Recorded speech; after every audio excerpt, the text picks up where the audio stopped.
Kepribadian borderline itu apa? Saya akan menampilkan salah satu pendapat dari salah satu pendapat web yang mengatakan borderline itu seperti apa. Oke, silakan dilihat.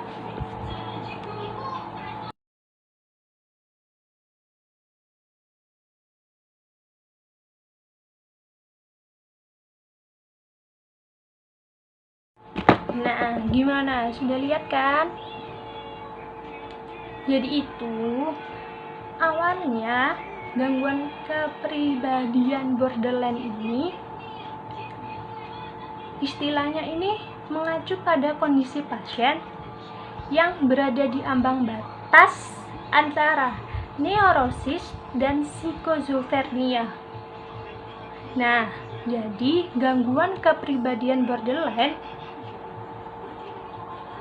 gangguan mental yang ditandai dengan suasana hati serta citra diri yang senantiasa berubah-ubah dan perilaku impulsif. Jadi seperti ini. Gangguan ini misalnya tingkah lakunya tuh berubah, mentalnya juga berubah dikarenakan emosinya yang tidak bisa distabilkan ini. Kayak ya beda lagi sama orang yang sedang marah itu beda. Emosinya tidak bisa distabilkan. Biasanya kan kalau orang marah itu emosinya bisa distabilkan dengan cara kita sendiri. Nah, ini beda. Emosinya itu tidak bisa distabilkan dengan cara apapun. Nah, seorang yang mengalami gangguan ini memiliki cara pikir dan cara pandang serta perasaan yang berada dibanding orang lain, sehingga hubungan dengan orang lain menjadi tidak stabil. Karena apa? Mereka menganggap gangguan mentalnya mereka menganggap yang mempunyai gangguan kepribadian borderline atau keambangan ini, mereka menganggap ya gila, gangguan mentalnya kurang. Padahal tidak. Mereka sebenarnya tidak gila ataupun apa. Mereka hanya tidak bisa mengondisikan emosinya seperti itu. Nah, penyebab gangguan kepribadian borderline ini penyebab gangguan kepribadian borderline tidak dipahami dengan baik.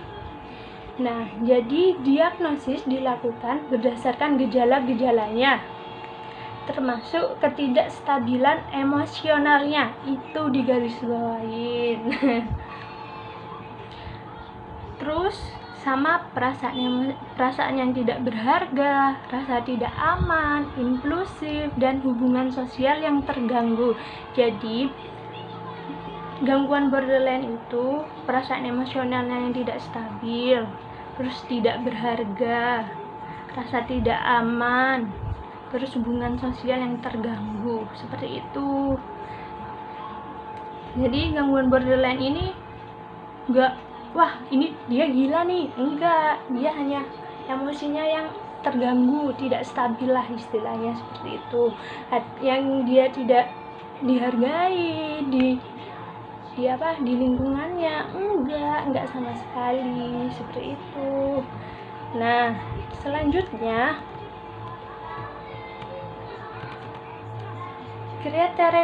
kriteria diagnosis gangguan kepribadian borderline berdasarkan DSM itu Diagnostic and Statistical Manual of Mental Disorder. Jadi kriterianya afeksi tidak stabil, perasaan kosong, marah tidak terkontrol. Yang kedua, gangguan identitas seperti paranoid, stres, dan disosiasi. Yang ketiga, seks keinginan seksnya itu besar, dan keinginan untuk bunuh diri ada pasti. Yang keempat, cemas berlebihan karena ditinggal, dan dalam menjalani hubungan yang tidak stabil karena emosinya itu tidak bisa dikontrol itu. Terus yang terakhir, usaha yang tidak boleh dibatalkan. Semisal kamu janjian sama pasien ini nih, nah kamu itu tidak bisa batalin, dia bakalan emosi pastinya, seperti itu. Nah orang yang seperti ini akan lebih cenderung agresif, pemarah, tidak sabaran, tidak terkontrol, terus lebih cenderung suka main tangan, lebih cenderung seperti itu yang saya tahu. Oke, selanjutnya ke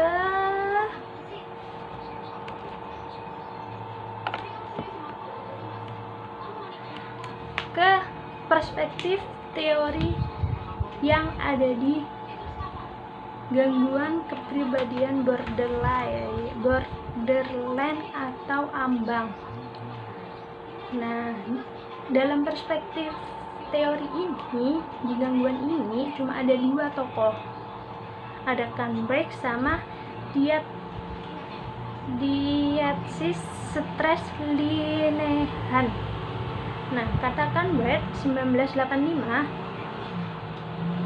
pengalaman pada masa awal remaja, mereka akan mengembangkan egonya yang sangat tinggi sehingga mengakibatkan dia yang tidak merasa aman, sebuah ciri utama gangguan kepribadian ambang. Jadi, kalau menurut Canberg ini, pada masa remajanya itu dia mengembangkan egonya yang sangat tinggi sehingga dia tidak merasa aman, karena ciri utamanya dia adalah yang mengembangkan egonya seperti itu. Nah, terus ada Dietrich Strauss Linehan. Linehan berpendapat bahwa gangguan kepribadian ambang ini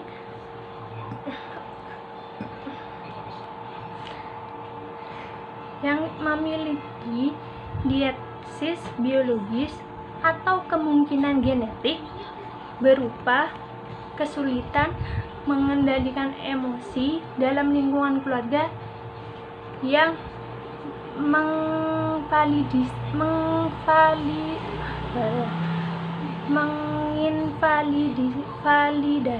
menginvalidasinya. Nah, seperti itu. Terus ada cara penanganan gangguan ini. Cara penanganannya itu cuma ada yang bilang ke psikiater. Ya, kenapa gangguan borderline ke psikiater? Karena pasien ini datang ke psikiater berilah obat untuk pasien minum supaya emosinya biar tenang. Nah, akan tetapi di sini saya mengambil salah satu rujukan yang menggunakan sistem terapi. Di sini lebih cenderung ke terapi dialektika behavior terapi. Terapi ini dilakukan dengan cara berdialog terhadap gangguan kepribadian ambang.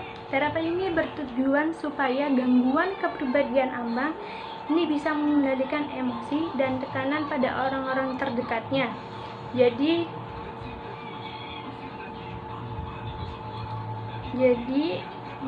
terapi ini bertujuannya itu untuk mengendalikan emosinya supaya dia tidak emosi. Dia cerita, ya kita kendalikan emosinya pelan-pelan dengan cara, ya mbak gimana, iya terus bagaimana, seperti itu. Yang kedua, ralat, jangan usahakan Anda tidak boleh memanggil klien Anda atau pasien Anda untuk panggilan Mbak. Itu sekali lagi saya mohon maaf. Yang kedua, mentalization based therapy. Terapi ini bertujuan mengenali emosinya yang dia rasakan itu seperti apa, sehingga pengidap ini berpikir sebelum bereaksi. Nah, proses terapi ini akan memakan waktu yang cukup panjang, ya sekisaran 18 bulan, dan dilanjutkan dengan rawat jalan. Terus Sigma Focus Therapy. Terapi ini membuat gangguan kepribadian ambang mengenali kebutuhan yang tidak terpenuhi sehingga menyebabkan gangguan ini. Jadi terapi ini membuat gangguan kepribadian ambang mengenali kebutuhannya. Jadi kebutuhan yang tidak terpenuhi. Jadi pasien ini tahu nih, wah, aku kebutuhan ini belum terpenuhi. Jadi gimana nih? Jadi terapi ini sangat membutuhkan dia. Seperti itu. Yang terakhir, General Psychiatric Management. Jadi terapi ini digunakan agar pengidap gangguan ini memahami perasaan emosi yang dia rasakan dengan mempertimbangkan perasaan interpersonalnya. Jadi terapi ini bukan teori terapi, guys. Terapi ini untuk memahami perasaan emosinya itu. Jadi perasaan emosinya pasiennya ini kayak apa, seperti itu. Terus saya punya contoh kasus nih. Contoh kasus yang saya ambil, maaf Mbak, saya akan mengambil salah satu artis yang bernama Mbak Ariel Tatum. Dia mengidap gangguan kepribadian borderline atau ambang ini. Mbak Ariel Tatum ini mengidap penyakit ini di usianya yang ke-13 tahun. Nah, jika kalian ingin lihat selanjutannya, silakan lihat videonya. Bye bye.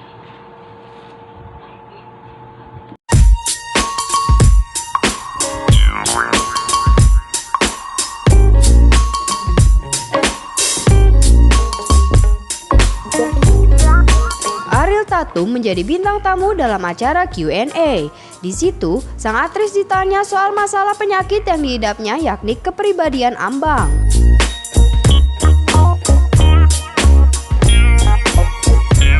Ariel diketahui mengidap penyakit itu sejak usia 13 tahun.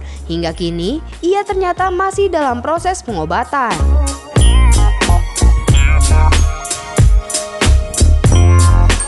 Ariel Tatum juga membeberkan keuntungan dan kerugian mengidap kepribadian ambang. Apa itu? Ex-kekasih Ryuji Utomo itu juga tak menampik kepribadian ambangnya berdampak ke hubungan asmara. Ia mengaku bisa marah ke kekasihnya di momen singkat.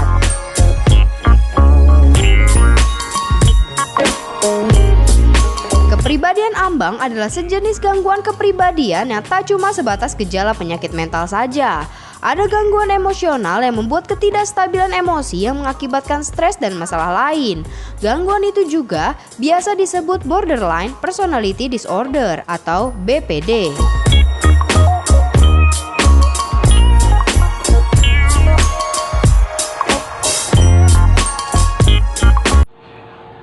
Oke, sudah nonton kan videonya tentang Ariel Tatum mengidap penyakit tersebut, penyakit gangguan kepribadian borderline ini? Nah, jadi kesimpulannya, gangguan kepribadian borderline ini emosinya yang tidak stabil dan tidak bisa dikontrol. Jadi cara penanganannya bisa menggunakan obat, terapi juga bisa, dan ke psikiater atau psikoterapi seperti itu. Sekian dari saya. Apabila ada salah kata dan salah penjelasan dari saya, sekiranya mohon maaf, dan ada yang belum jelas silahkan komen di bawah ya. Jangan lupa like, comment, and subscribe. Bye.